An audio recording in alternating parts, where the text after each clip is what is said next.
about that. Very annoying. 2 systems. Okay, everything is working. That took a minute. It's like the good old days, like 3 weeks ago, and I started this. All right, so today I decided I would read a book called A Change of Heart. And I've been debating this book because I have a few issues with it. But I do think it's a good story. However, if you are watching this with kids, I think it's worth, I'll chat a little bit about it after I read it. But I do think it's worth thinking about. But for now, I will just read it and we'll see how it goes. Also, a reminder, this is going to be awkward. I'm using different cameras for YouTube and Facebook, and it's going to come out wonky. There's no way to show. They're at slightly different angles, so the illustrations are going to come out slightly awkwardly. Okay, well, we'll try. We'll see how this goes. A reminder to people on Facebook that all of these are recorded, and if you go to Kitchen Table Stories, I'll put the link below. You can go back and see all of them. All right, so let's get started. A Change of Heart. Move my camera down. Hold on one second. Okay, is that better? Okay, A Change of Heart.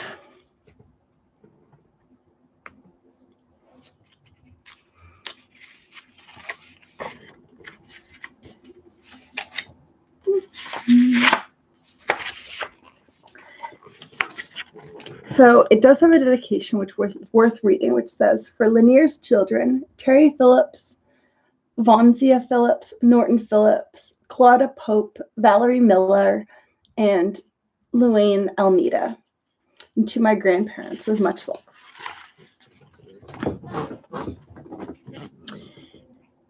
Lithonia, Georgia, 1930. Lanier sat up in the darkness, trembling with fear. He could hear his parents' whispered voices in the kitchen. He pictured them sitting by the window with the lights out. Earlier in the evening, a neighbor had come with a warning. The Klan's gonna ride tonight. Such a warning struck fear in the hearts of the children and adults alike.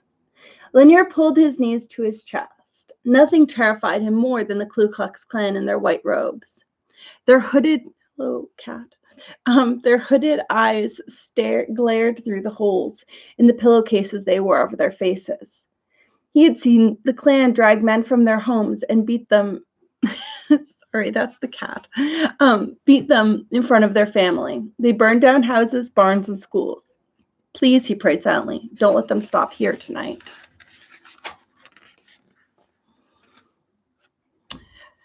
Years passed, but things did not get easier for Lanier and his family. Because of a law called Jim Crow, Black people could not eat in the same restaurants or even drink from the same water fountains as white people.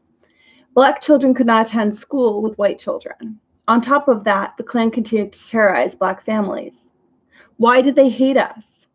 Lanier asked himself, but he knew the answer. The Klan hated them because their skin was Black. Resentment grew inside Lanier like a wound that would not heal.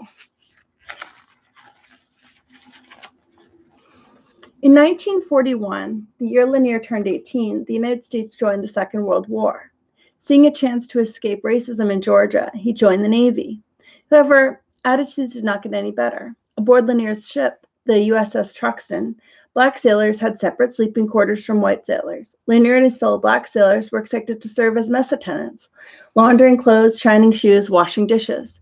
They were not allowed to eat in the dining room, instead took their meals in a small pantry. They often ate something standing up because there were no chairs.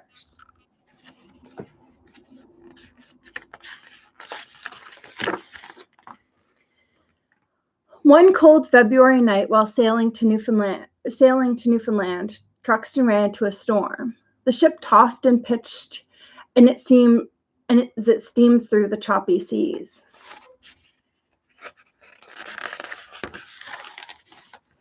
Lanier sat up in his bunk, too wrapped up in his thoughts to notice the storm. Things are no better here than in Georgia, he thought bitterly. He hated being a mess attendant.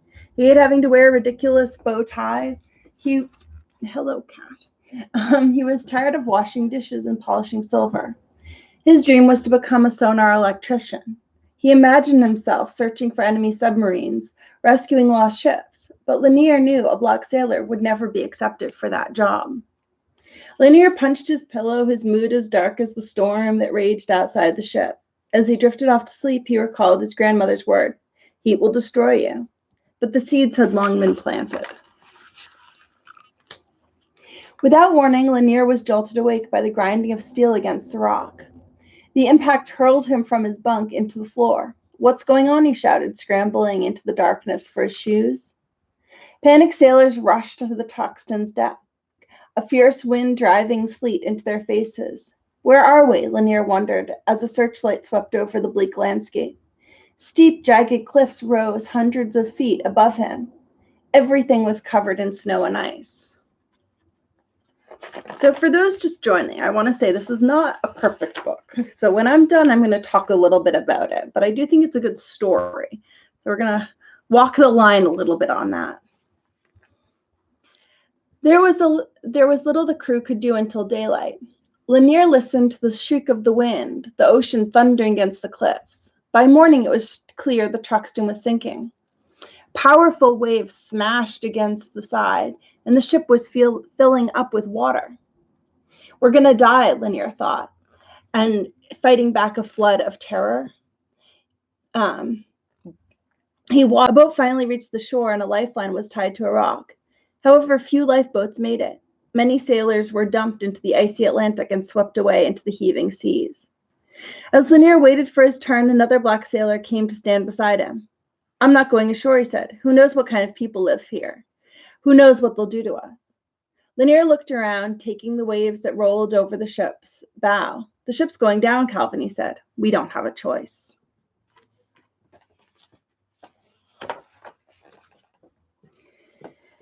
After the lifeboats were used up, sailors dropped rafts into the water. Lanier waited anxiously as one after another turned upside down and floated away. His heart hammered when his turn came to go ashore. Taking a deep breath, Lanier slid down the icy rope into a life craft. Needles of ice pellets stabbed his face. His clothes were already wet from the enormous waves that had crashed over the Truxton. Sharp rocks had pierced the ship's hull, and gallons of fuel oil leaked into the sea. Black, oily waves splashed upon the shore. The raft bounded and twirled, the wild sea tossing men about, facing the fierce winds and driving sleet. Lanier knew there was a chance he wouldn't make it to land, but that wasn't his biggest fear. He recalled Calvin's words. Would the people ashore accept him? In many ports, a black man was not welcome. That thought frightened Lanier as much as the treacherous waters that swirled beneath him.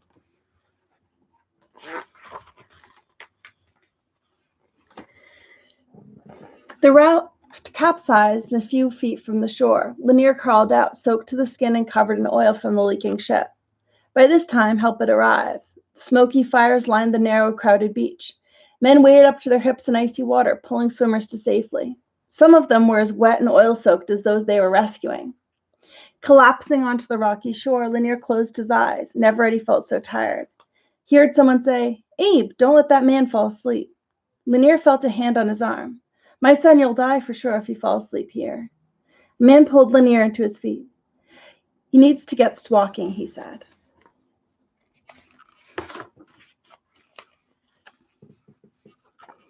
Lanier felt numb from the cold, but he mustered enough strength to keep moving. The man named Abe looked across the harbor. "Terrible, my son," he said. "Terrible," shaking his head. Lanier followed his gaze toward the doomed Truxton lay on its side. Dozens of men clung to safety lines on the ship's port side. Great swells rolled over the ship, taking most of the men with it. Men desperately clung to rafts and wreckage. Lanier's heart broke thinking of his black comrades who chose to stay on the ship rather than face the racism they believed awaited them on shore. "Where am I?" Lanier asked. "A couple miles from the town of St. Lawrence on the southeast coast of Newfoundland," said Abe. "Canada? No, my son. We've got nothing to do with Canada." Abe walked Lanier to the base of the cliff. They watched the ropes were dropped into the side to pull the sailors to the top. Men lowered themselves down the cliffs to carry those too weak or exhausted to hold on. Lanier stumbled, feeling a wave of exhaustion. We'll get you to the house soon, Abe promised. Get you fixed up for sure. Lanier nodded gratefully, struggling to keep his eyes open.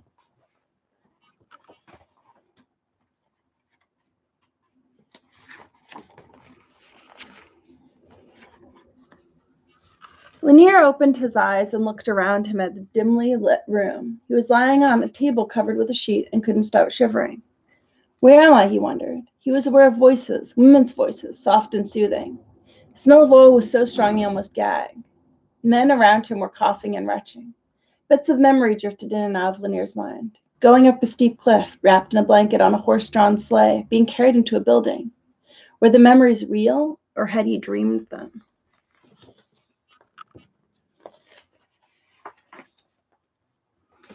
Lanier became aware of two white women standing over him. One was scrubbing his arm with a washcloth. He closed his eyes. Drifting in and out of sleep, he listened to snatches of conversation. Never seen hair that curly, Violet. Sure, me own hair won't curl that good, even if I perms it. Violet rubbed briskly at Lanier's skin. Poor soul, the oil's gone right into his pores. Can't get it off no matter how hard I scrubs.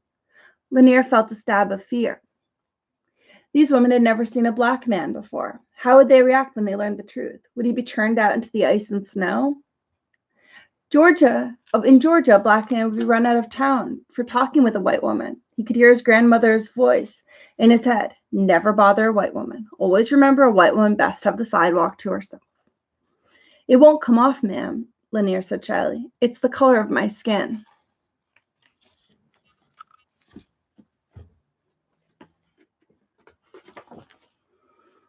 Never seen skin that dark, Violet said, but she sounded relieved. At that moment, a man came by. We'll be loading the flatbed soon. Lanier stared at him. No white man had never called him sir. He's ready to go, Bill, said Violet. Take him to my house. Lanier was too stunned to speak. Had he heard right? Was this woman offering to take him to her home? Violet pointed to a pile of clothes nearby. Make sure you dress as warm, she told Lanier. Lanier blinked back tears. Until now, his experiences of white people had been marked by hatred and violence. In that single moment, he felt his fear, bitterness, and anger melt away. It was as if a great burden had been lifted from his heart, setting him free. During his stay, Violet cared for Lanier as if he were her own son. He was given a warm bed. Violet fed him hot soup. The family included him in their conversations. For the first time in his life, Lanier felt worthy as a human being.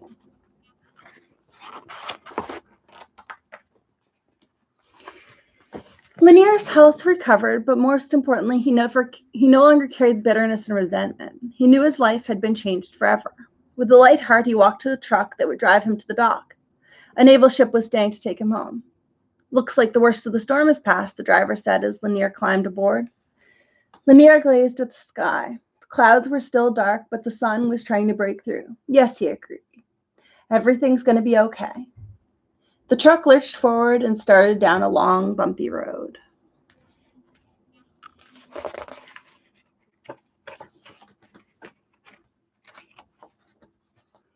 The end. And I'll just read the afterwards, which also has a photo of Lanier Phillips.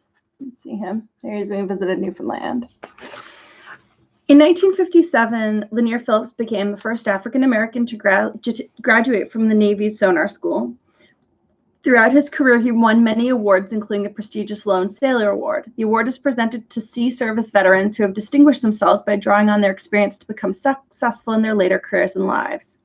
Other recipients of the award include President John F. Kennedy, President Gerald Ford, and U.S. Secretary of State John Kerry.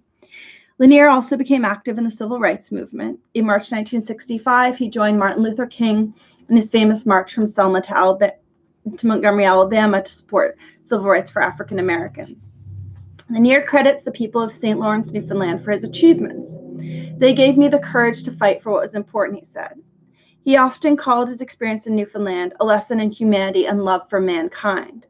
Every chance he got, he told the stories of his shipwreck and the kind strangers who took him in, changing his life forever. I was wounded in mind and soul, he said, but I was healed in St. Lawrence, Newfoundland. In 1908, Lanier received an honorary Doctor of Laws degree from Memorial University of Newfoundland. The award was presented to Lanier for what the university called his resistance to and capacity to rise above oppression. 3 years later, he was made an honorary member of the Order of Newfoundland and Labrador, the highest award in the province. In February 2012, on the 70th anniversary of the Truxtun disaster, he traveled to Newfoundland to honor the 203 men who had perished. The only Black survivor of the shipwreck, Lanier Phillips, died only months after his visit at the age of 88. So I like this book. I like the story. I like the illustrations. I find it a little bit tricky that it focuses on his change of heart and not the change of heart of the white people. And it becomes all about him having to change, as opposed to talking about the issues of how there was and is a need for systemic change and change for the white folks who are acting ill. So I'm a little dubious about it. I think I've heard interviews with Lanier Phillips, and I think that the story that is presented is his story. I just wish that in the context of a picture book, perhaps they would have used it as a way to talk about the reasons that he felt that way, and the fact that clearly if he goes on to fight in the civil rights movement, it's not as simple as he gets back from St. Lawrence and everything is hunky-dory. I also think it could perhaps address the fact of racism in Newfoundland and Labrador, which is still very active and very present. And while in 1941, having those attitudes of, oh, your hair is so curly, I've never seen anything like this, and saying it to a stranger was slightly more acceptable. The fact that that goes on today with folks who aren't white, having their differences in appearance called out in public places by strangers, is perhaps a bit more problematic, because in my experience, it seems, and as a white person hearing the stories of other folks, there hasn't been a huge step beyond that for many people, particularly in rural Newfoundland. And I wish that this book had maybe talked about or had it afterwards that said how this story could be used to move forward, as opposed to just being a snapshot in time, because I think that it's a missed opportunity, both in how the province, I think it's a missed opportunity, particularly because I'm sure this book is going to be read frequently with one brush. I just think it's a bit more complicated. And I wish the story pushed that a little bit further, because I think it's just such a great story, and it's a really great opportunity to talk about these questions and how do you relate to people who are different from you, who you've never met before. Anyway, that's my opinion. So that was why I was debating whether or not to read it, because I feel like it loses something.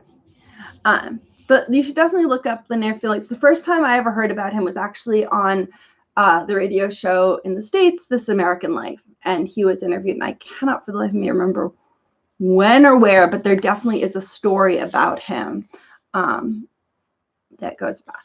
So it must have been before he passed away. So going back a while. All right.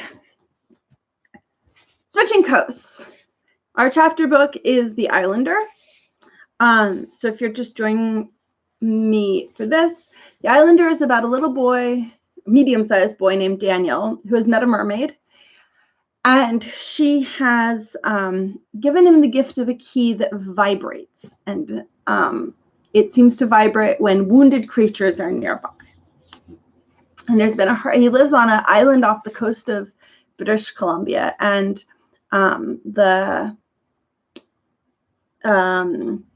they've just had a hurricane, so they're recovering from the hurricane. Excuse me. My grandfather and I spent the remaining weeks of that fall helping to restore our small island.